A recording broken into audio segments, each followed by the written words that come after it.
Good morning and shalom all. We are now on 2 Chronicles chapters 28 to 31.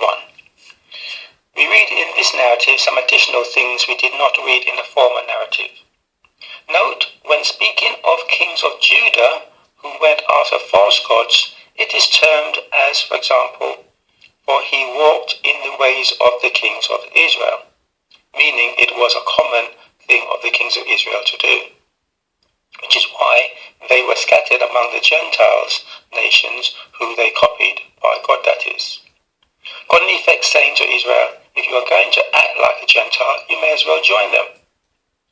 Judah were slightly better, and so only joined the Gentiles for 70 years, as prophesied in the book of Jeremiah, and as a warning to them.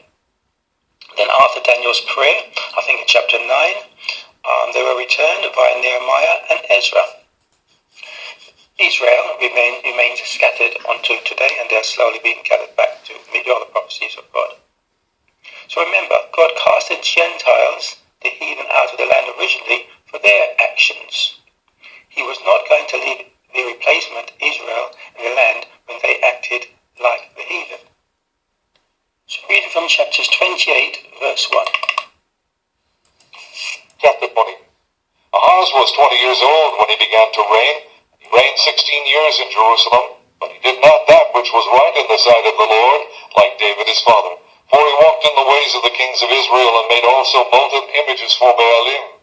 Moreover, he burnt incense in the valley of the son of Hinnom, and burnt his children in the fire, after the abominations of the heathen whom the Lord had cast out before the children of Israel. He sacrificed also, and burnt incense in the high places, and on the hills, and under every green tree.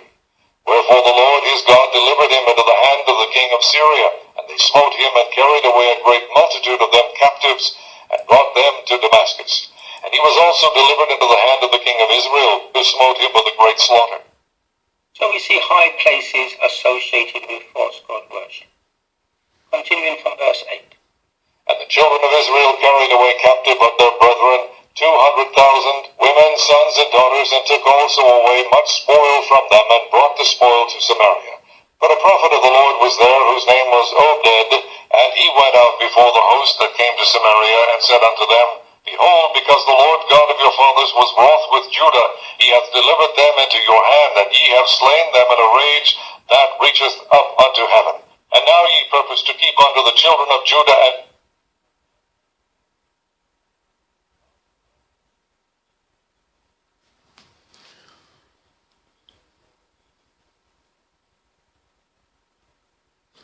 So let me read that again. Took away much spoil from them, and brought the spoil to Samaria. But a prophet of Yahweh was there, whose name was Oded. And he went out before the host that came to Samaria, and said unto them, Behold, because Yahweh God of your fathers was wroth with Judah, he hath delivered them into your hand, and you have slain them in a rage, and reacheth up to heaven. And now you purpose to keep unto the children of Judah and Jerusalem for bondsmen and bondwomen unto you. But are there not with you, even with you, sins against Yahweh your God? Now hear me, therefore, and deliver the captives again, which you have taken captives of your brethren. For the fierce wrath of Yahweh is upon you. Verse 15. And the men which were expressed by name rose up and took the captives with them, and shod them, and gave them to eat and to drink, and anointed them, and carried all the feeble of them upon asses, and brought them to Jericho, the city of palm trees, to their brethren. Then they returned to Samaria. Continue the story from, or the account should I say, from chapter 28, verse 22. Ahaz idolatry. And in the time of his distress did he trespass yet more against the Lord. This is that king Ahaz. For he sacrificed unto the gods of Damascus, which smote him. And he said, Because the gods of the kings of Syria help them, therefore will I sacrifice to them, that they may help me. But they were the ruin of him and of all Israel. Note verse 25, which says, And he made high places to burn incense unto false gods. Continuing from verse 27. And Ahaz slept with his fathers, and they buried him in the city, even in Jerusalem, but they brought him not into the sepulchres of the kings of Israel, and Hezekiah his son reigned in his stead. Chapter 29. Chapter 29. Hezekiah began to reign when he was 25 years old, and he reigned 29 years in Jerusalem, and his mother's name was Abijah, the daughter of Zechariah. And he did that which was right in the sight of the Lord, according to all that David his father had done. He in the first year of his reign, in the first month, opened the doors of the house of the Lord and repaired.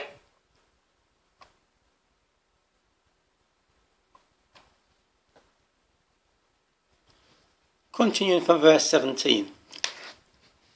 Now they began on the first day of the first month to sanctify, and on the 8th day of the month came they to the porch of Yahweh. So they sanctified the house of Yahweh 8 days, and in the 16th day of the first month they made an end. Chapter 29, verse 20. Hezekiah restores the temple worship. Then Hezekiah the king arose early and gathered the rulers of the city and went up to the house of Yahweh. And they brought 7 bullocks and 7 rams and 7 lambs and 7 he-goats for a sin offering for the kingdom and for a sin offering for the kingdom and for the sanctuary and for Judah. And he commanded the priests, the sons of Aaron, to offer them on the altar of Yahweh. Verse 25. And he set the Levites in the house of Yahweh with cymbals, with psalmistries, and with harps, according to the commandment of David, and of Gad, the king's seer, and Nathan the prophet, for so was the commandment of Yahweh by his prophets. Verse 26. And the Levites stood with the instruments of David, and the priests with the trumpets. Verse 30. Moreover, Hezekiah the king and the princes commanded the Levites to sing praise unto Yahweh with the word of David and Asaph the seer. And they sang praises with gladness, and they bowed their heads and worshipped. So that was what Hezekiah reinstituted. And as I've said before, notice who is doing the singing. The appointed Levite priests, not the congregation. Chapter 30, the Passover celebrated, reading from verse 1. And Hezekiah sent to all Israel and Judah and wrote letters also to Ephraim and Manasseh that they should come to the house of Yahweh at Jerusalem to keep the Passover unto Yahweh God of Israel. For the king had taken counsel and his princes and all the congregation in Jerusalem to keep the Passover in the 2nd month. For they could not keep it at that time, being in the first month, because the priests had not sanctified themselves sufficiently, neither had the people gathered themselves together to Jerusalem. So we are supposed to keep it in the first month, Exodus chapter 12, but if you are in a journey or could not keep it for whatever reason because you're unclean, then you can keep it in the 2nd month. That's what they're doing. Continuing from verse 4. And the thing pleased the king and all the congregation. So they established a decree to make a proclamation throughout all Israel, for from Beersheba even to Dan, that they should come to keep the Passover unto Yahweh God of Israel at Jerusalem, for they had not done it of a long time in such sort as it was written. Verse 12. Also in Judah, the hand of God was to give them one heart to do the commandments of the king and the princes by the word of Yahweh. And they assembled at Jerusalem much people to keep the feast of unleavened bread in the 2nd month, a very great congregation. Then they killed the Passover, verse 15, on the 14th day of the 2nd month, and the priests and the Levites were ashamed and sanctified themselves and brought in the burnt offerings into the house of Yahweh. And Yahweh hearkened to Hezekiah and healed the people. Verse 25. And all the congregation of Judah with the priests and the Levites and all the congregation that came to Jerusalem, note, and the strangers, what we call Gentiles, that came out of the land of Israel and that dwelt in Judah rejoiced. So there was great joy in Jerusalem, for since the time of Solomon, the son of David, king of Israel, there was not the like in Jerusalem. Then the priests and Levites arose and blessed the people, and their voice was heard, and their prayer came up to his holy dwelling place, even unto heaven. Chapter 31, verse 1. Now when all this was finished, all Israel that were present went out of the cities of Judah and broke the images in pieces, and cut down the groves and threw down the high places and the altars out of all Judah and Benjamin, in Ephraim and in Manasseh, until they had utterly destroyed them all. Then all the children of Israel returned, every man to his possession, into their own cities, and Hezekiah appointed the course of the priests and the Levites after their courses, every man according to his service, the priests and the Levites for burnt offerings and for peace offerings, to minister and to give thanks and to praise in the gates of the tents of Yahweh. Verse 13.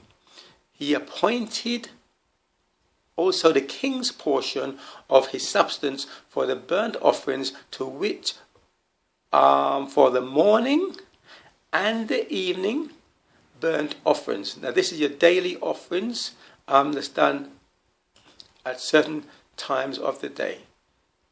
The 3rd hour, which is 9 a.m, and the 9th hour.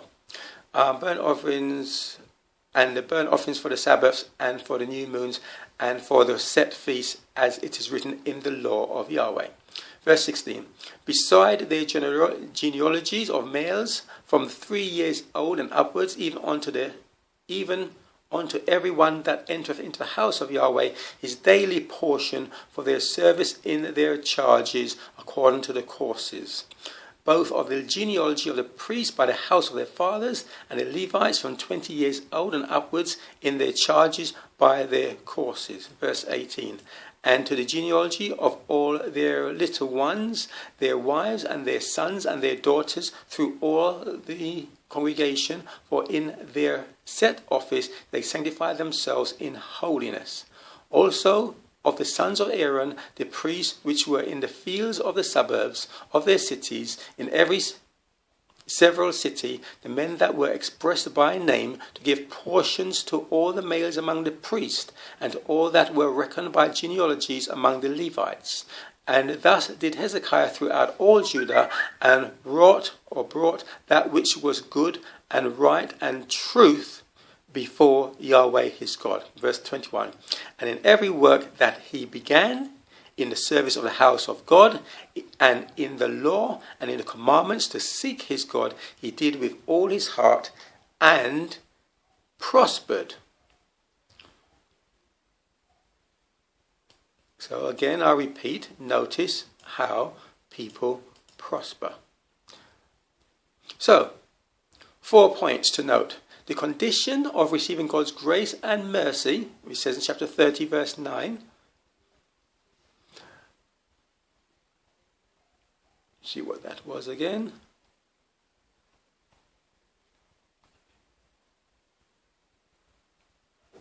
Oh, I don't seem to have it down here, but you're supposed to read all the chapters anyway. So you'll come see what that is. Who did the singing? The musicians, I said the Levites. Mention of morning and evening, and in what context they are the daily sacrifice. That would be in Daniel 8:14, and why Yeshua died at a certain time, at the Feast of Unleavened Bread or Easter. Whenever we have seen this phrase, morning and evening, it has referred to daily temple sacrifices, not a literal day of 24 hours, which is a mistake the Adventists have made in Daniel 8:14. Remember this for Daniel 8:14, as I said, verse 30-25 shows the strangers, Gentiles, also came to keep the Passover and Feast of Unleavened Bread. We also see this in Acts chapters 2, when the proselytes, those who converted to the God of Abraham, Isaac, came to keep the Feast of Pentecost, just like Ruth said, your God will be my God, and so forth. When you become part of God's people, you adopt his worship system and his days and his commandments. John chapter 2 verse 3, and hereby we do know that we know him if we keep his commandments.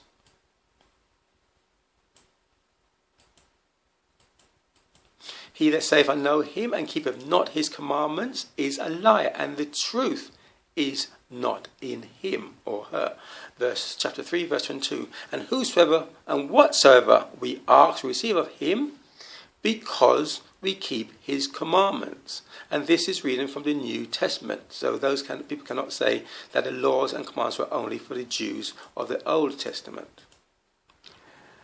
Do things pleasing in his sight. 1 John 3 verse 24, and he that keepeth his commandment dwelleth in him, and he in him. And hereby we know that he abideth in us by the Spirit which he hath given us. So we know, when people say, I've got the Holy Spirit in me, they cannot if they're not keeping God's commandments. His commandments is a set, which includes Leviticus chapters 23, the appointed holy days. 1 John chapters 5 verse 2. By this, that's keeping of commandments, we know that we love the children of God when we love God and keep his commandments. It cannot be any plainer. It is repeated several times.